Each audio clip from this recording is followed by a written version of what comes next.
Next, mobile.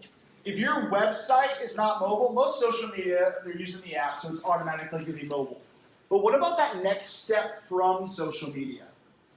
Do you have a fluid movement from content on social media, and when they click that next step, that call to action when it goes to your website, is it mobile friendly? If it's not, you're dead. Your content's dead. It ends the funnel right there. Mobile, you have to be on mobile. You have to. If your website is not mobile friendly, I mean, it's not going to exist to most people. Most people are on their phone. 52% of people surf the web now, web traffic, on mobile phones. Your younger generation, the parents you're trying to connect with to get their kids to start out in your district and to enroll their students, it's going to be even much, much higher. Think about how you access Facebook now. Think about how you access Instagram. Instagram, you have to do it on mobile. Mm-hmm. There's all these different things where they're going to be on mobile where they start out. Now that next step, they're not going to go to a laptop and say, oh, wait, let me go get to my laptop. They're not going to do that.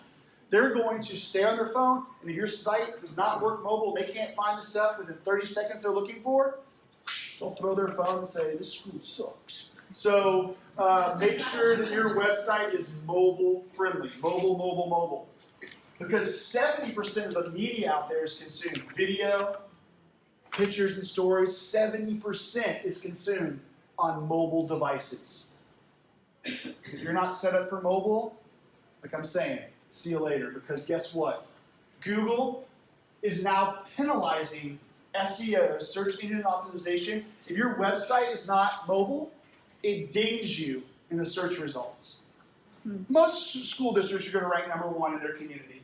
But your other content you're putting out there is not going to if your website is not mobile. Because it's a big penalty. Like, it will knock you off the first page if you're not mobile. So if you do not have a mobile website, your search engine optimization, meaning when people search like schools in, whatever, when those schools pop up, your school is not going to be one of the top ones. The charter schools are, the private schools are, if they're using mobile correctly on their website. So be very careful. Video content, we've heard this for a long, long time. Video's the next big thing. Video's the next big thing. So many people have grasped it because it is the next big thing. Every year, this is the #1 trending thing on social media. If you're not using video, you're losing out on a huge audience. Huge. Live video is through the roof with engagement. Every platform has live video now. Every platform. LinkedIn introduced it 2 weeks ago. You want to recruit some teachers in college? Use LinkedIn Live. I get to LinkedIn in just a little bit as one of my tiny little thing, but LinkedIn is the next Facebook. They've changed their whole thing. It's not just a job finding website, it's a community. It's a professional community. You need to use that. We use Facebook Live quite a bit. Now, of course, there's Instagram Live, Twitter Live. Our engagement goes through the roof. We get that kindergarten video that I was talking about, the kindergarten live, 25,000 views. Some of the big events, we do graduations, we do a bunch of stuff. Live video works. You need to get on that. We have a device called a Mevo. It's a real big education or discount. We use this at all our events because you can actually, just with one phone, change your angle, zoom in, things like that, by just using this device. It's like a 140 angle camera. You can zoom in, go in, so it's worth its investment. I think just this one, I think we paid $250 for. It was really cheap. And it connects to Facebook, Instagram, Twitter, and everything. It streams in 1080 HD, but records in 4K too. So what we do is we pull out the card, we'll dump it on YouTube as well. We'll even chop up our live videos into smaller segments, like that kindergarten live. We chopped up into 1-minute question videos. So we have a kindergarten site that just has the individual questions chopped up as videos instead of them having to watch the long thing. So if they want a certain topic, they go to that video. So it's worked really, really well for us. What's that called? Mevo, M-E-V-O. I think they have a Mevo Plus now. It's a little more expensive, but I think you can still find the Mevo like on B&H video, or Amazon also sells them. Yes? Did you say it streams it on all those platforms? So it will stream on every one of them at the same time, except Facebook will not let you because they're API. So they haven't found a way around that yet. Facebook API blocks you from only streaming to Facebook. But if you stream to Instagram, you can also stream to Twitter and YouTube at the same time. But if you stream just to Facebook, it only lets you go to Facebook. Next, vertical video.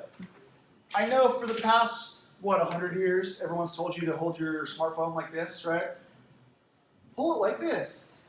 Hold it like this, vertically. Kids are watching vertical videos. Actually, vertical videos get 12% more engagement than horizontal videos. I know it hurts. It hurts. It hurts. But guess why? They are trained to watch vertical videos because Facebook stories. They don't even take the time, even if it is horizontal, they'll still watch it like this because they're sitting back in their desk with their book open and having a phone watching Twitch or whatever. So they'll watch it vertically. 12% more engagement. 12. That's big when you're thinking about engagement-wise. So Instagram stories and now Facebook stories as well. Huge, huge, huge. In the moment, you can put polls on there. You can ask questions on there. You can have countdown clocks on Facebook stories or on Instagram stories that says the event will start in 1 hour, 20 seconds. And then you click on there and they can get a reminder to their email when they click on that countdown clock to remind them to go to the event. It's huge. Stories are huge. I've done random things like, who do you think is going to win the Super Bowl tonight? Facebook story, they do a poll. Slide the little smiley face. How happy are you that we have a snow day? So it works really, really, really well. And I will say snackable content. Generation Z and a lot of our younger parents, they want shorter videos. I know there's some theories saying that long form content works really well. It does. People, if it's really engaging, people will sit down for that. But most people are going to want that snackable content. That's why we take our Facebook Live videos and cut them up and edit them into shorter videos, because people don't want to waste time. They want to go right to the question that they want to answer, and boom, boom, boom, boom.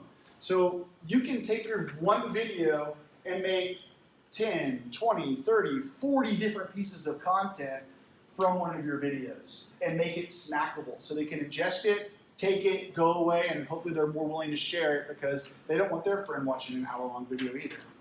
They want their parent, they're like, oh my gosh, did you know they offer pay for pre-K in the district? Share, watch this 30-second video about pay for pre-K.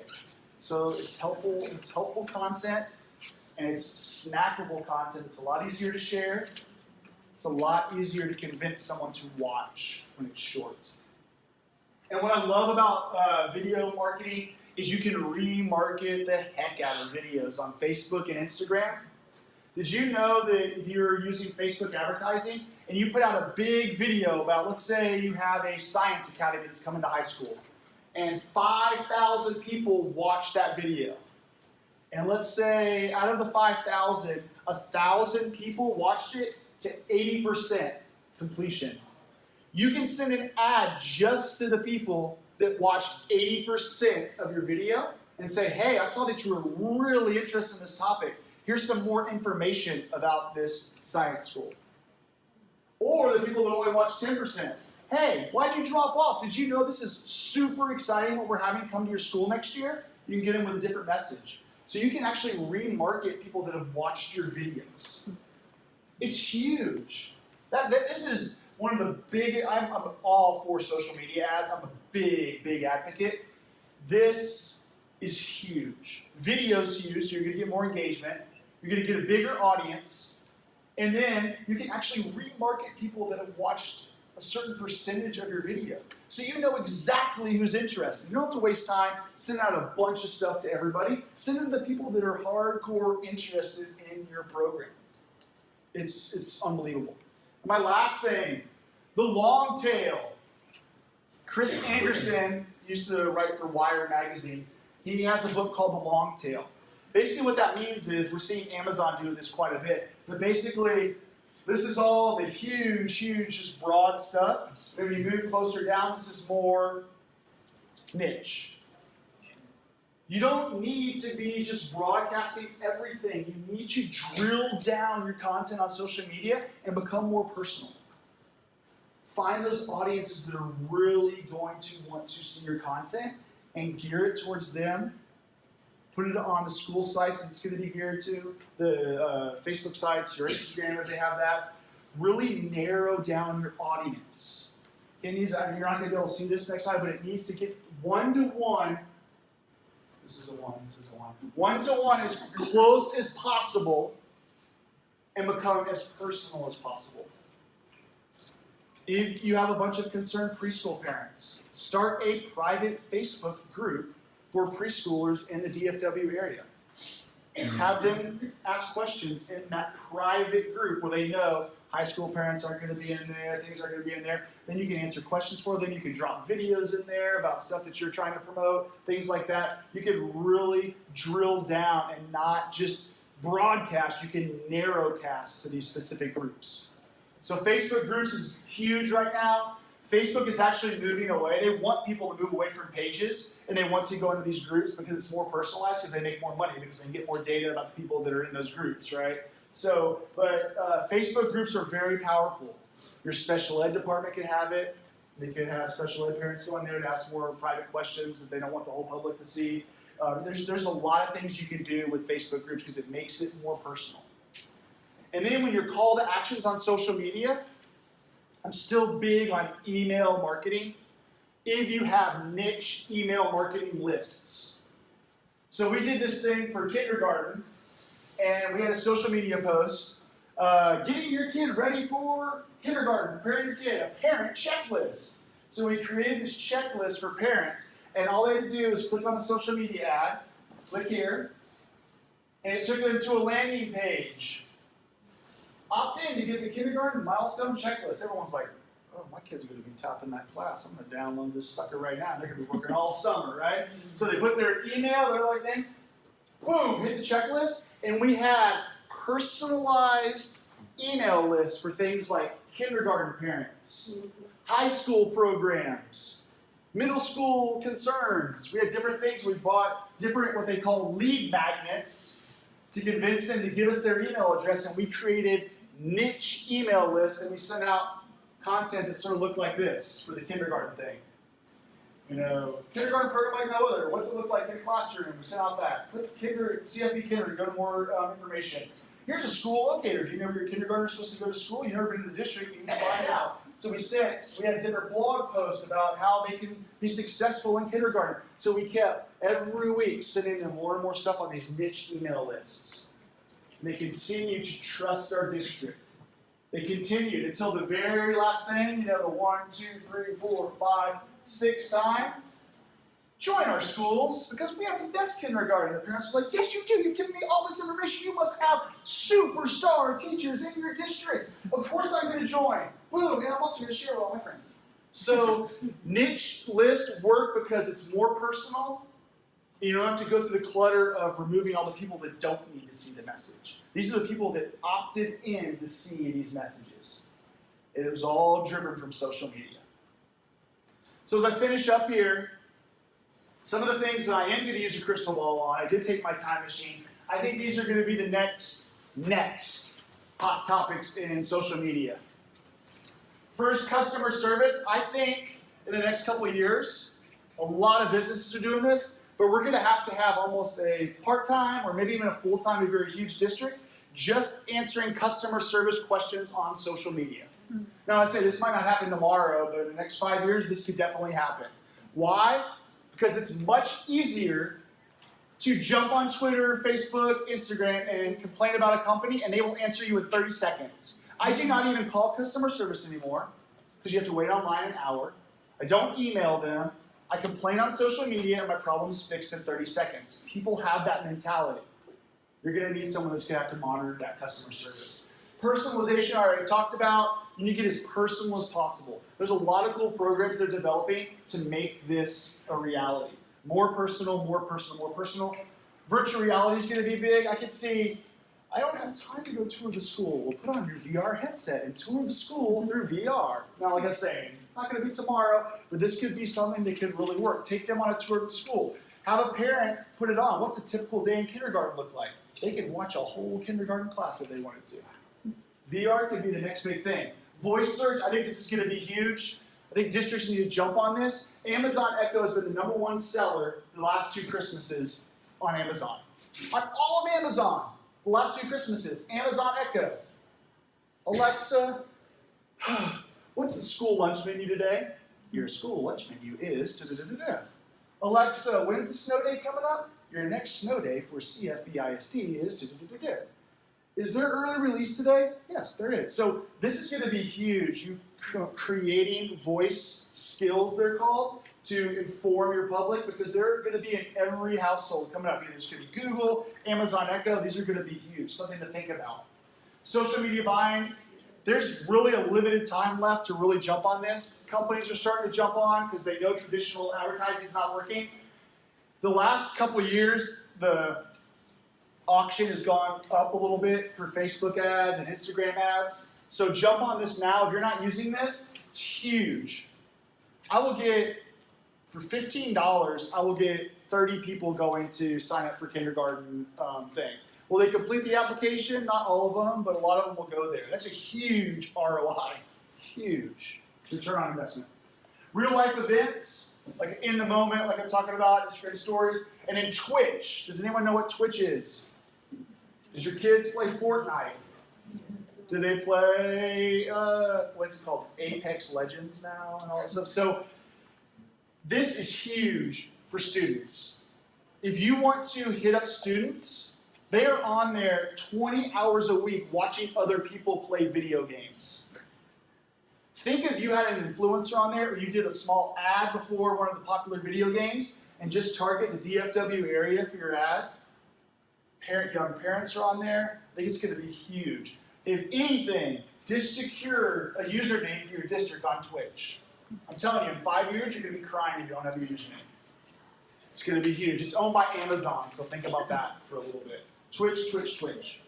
And here's a couple things I wanted to add on here because we have like 5 minutes left. But these are the couple things I wanted to add on, but I was like, oh, this is a little bit complicated. But start thinking about Facebook Messenger, WhatsApp. That's huge. You know, email used to have like an 80% open rate, and now it has like a 15% open rate. Messenger on Facebook and Instagram has an 80% open rate. There are programs out there that you can build a chatbot very simply to answer common questions for your school district, and you can interact with your parents and your students through Messenger.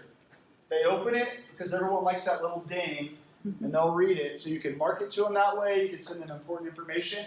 I would look into messengers and chatbots. The last thing I talked about for a split second, I said was going to be very important. This is the last thing. LinkedIn is huge right now. Video is, you know how Facebook used to get like 5,000 people engaging with your video, and now it does about 2,000, things like that, depending on what type of video it is. LinkedIn really does not have a big algorithm right now. It is huge. You put content on there, if you interact with maybe, like I said, for recruiting purposes, for interacting with your internal staff, LinkedIn is huge. It's what Facebook, when it used to be Facebook. It has a lot of stuff on there. You can put articles, blog posts, video, live video now. Now they brought back groups where you can have certain groups interact in LinkedIn. So like all first-year teachers, LinkedIn group. They all have LinkedIn because they were forced to make one in college. So they all have an account. So think about LinkedIn. It's going to help you. So I'll end this saying this. This is a quote from one of our students. She's now a famous marketer. If you Google her name, she's like world-renowned speaker. She was Forbes 30 under 30 and stuff like that. Yes, social media is great. Yes, the digital marketing is great, but you still need to have a mix of both worlds. It's called omnichannel. And what omnichannel does is allows you to go where the people are at. So maybe you do a big, huge force on social media, but then you have some like live event they could go to. That would be part of the omnichannel experience.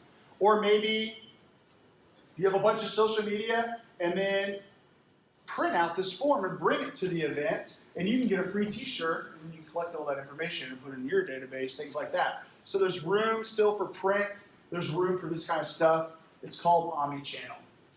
So that's basically my presentation. If you have any thoughts, any questions, anything like that, feel free to email me anytime. This is my Twitter handle. Hit me up. I'm on there quite a bit.